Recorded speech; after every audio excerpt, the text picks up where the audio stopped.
the tropical spirit plant. and we're gonna use our fruits cut up like this.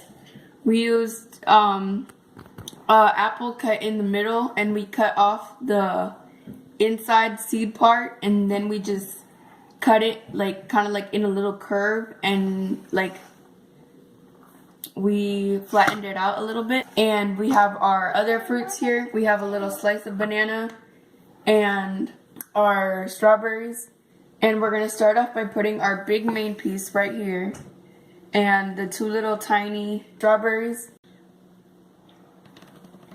and we're gonna put the wing on and the head.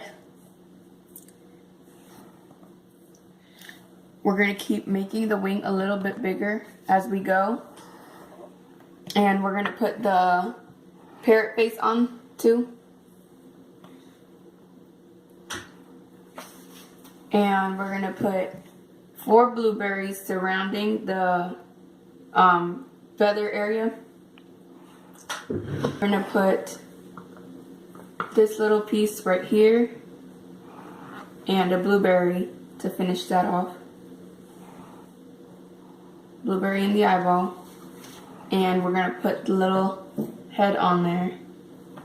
And we're gonna put the tail pieces on by spreading them out.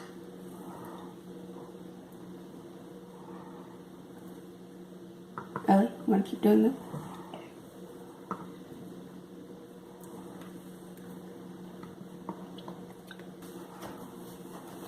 And then you're done.